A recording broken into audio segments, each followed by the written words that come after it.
तो सबसे पहली सीमा उसकी है, अर्थशास्त्र में केवल मानवीय क्रियाओं का समावेश होता है। हम अर्थशास्त्र के अंदर सिर्फ और सिर्फ मानवीय क्रियाओं का ही अध्ययन करते हैं और उसी के आधार पर हम आगे अपने निष्कर्ष देते हैं। इसमें हम पशु पक्षियों का अध्ययन नहीं करते हैं। दूसरा है, अर्थशास्त्र में मानव की आर्थिक क्रियाओं का अध्ययन होता है। फिर मानवीय क्रियाओं का अध्ययन तो हम करते हैं, लेकिन इसके साथ साथ मानव की सिर्फ और सिर्फ आर्थिक क्रियाओं का अध्ययन ही हम इसमें करते हैं। गैर आर्थिक क्रियाओं का इसमें हम समावेश नहीं करते हैं। तीसरा है, अर्थशास्त्र सामाजिक, वास्तविक और सामान्य मनुष्यों की क्रियाओं का अध्ययन करता है। तो ये भी इस अर्थशास्त्र के अंदर हम प्रोफेसर मार्शल और कल्याणवादी अर्थशास्त्रियों ने इस बात को बताया था कि हम केवल उन आर्थिक क्रियाओं का अध्ययन करते हैं जो समाज के अविभाज्य अंग के रूप में काम करते हैं। तो हम इसमें अनार्थिक क्रियाओं को, असामाजिक क्रियाओं को, इनका अध्ययन हम इसमें नहीं करते हैं। चौथा है, अर्थशास्त्र वास्तविक विज्ञान, आदर्श विज्ञान और कला तीनों हैं। तो अर्थशास्त्री सिद्धांतों का प्रतिपादन भी करते हैं, उपदेशक भी होते हैं, वांछित उद्देश्यों की पूर्ति के लिए मार्गदर्शन का कार्य भी करते हैं। तो इस तरह अर्थशास्त्र की दो शाखाएं हमारे सामने आती है, एक है विशुद्ध अर्थशास्त्र और दूसरा है व्यवहारिक अर्थशास्त्र, और ये दोनों हमारे विज्ञान और कला के नमूने हैं। अब हम देखें आर्थिक नियमों का अर्थ और परिभाषा।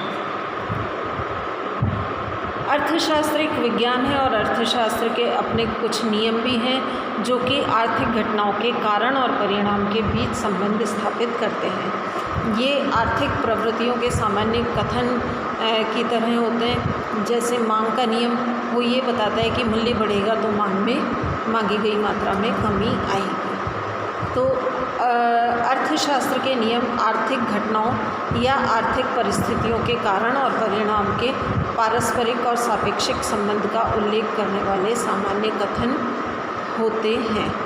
तो प्रोफेसर मार्शल के अनुसार हम अगर देखें तो सामाजिक नियमों की ये आर्थिक नियम जो हैं वो हमारे सामाजिक नियमों की एक शाखा होते हैं। ये मानव प्रवृत्तियों पर आधारित होते हैं। इनका संबंध मानव में केवल उन प्रवृत्तियों से होता है जिन्हें मुद्रा के द्वारा मापा जा सकता है। अब हम देखें अर्थशास्त्र के नियमों की प्रकृति और विशेषताएं। तो इसकी पहली प्रकृति या विशेषता जो है वो ये है कि आर्थिक नियम काल्पनिक और मान्यता प्रधान होते हैं। क्योंकि अर्थशास्त्र मानवीय प्रवृत्ति से संबंधित है और मानवीय प्रवृत्तियाँ हमेशा परिवर्तनशील होती हैं, तो इसलिए अर्थशास्त्र के ये नियम भी हमारे काल्पनिक और मान्यता प्रधान होते हैं। इसीलिए हर आर्थिक नियम के साथ में हम एक वाक्यांश जोड़ते हैं, यदि अन्य बातें समान रहें या अन्य बातें समान रहने पर, तो ये हमारे इसके साथ में जोड़ा जाता है। तो ये अर्थशास्त्र के नियम हमारे काल्पनिक होते हैं। तो दूसरा है अर्थशास्त्र के नियम सापेक्षिक होते हैं।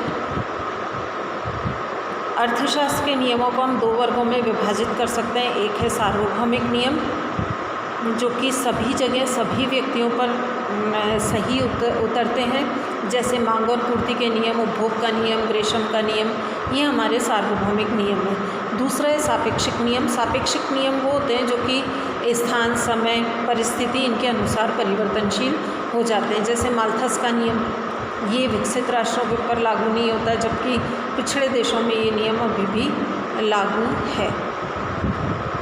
हालांकि अभी कोरोना जैसी बीमारी के देखते हुए ये नियम विकसित राष्ट्रों के अंदर ज़्यादा लागू हो रहा है, पर फिर भी हम इसे सापेक्षिक नियम के अंतर्गत ले सकते हैं। इसी के अलावा बैंकिंग और करेंसी के नियम हैं, ये भी सभी देशों में समान रूप से लागू नहीं होते हैं। नियमों पर समय, स्थान और परिस्थितियों का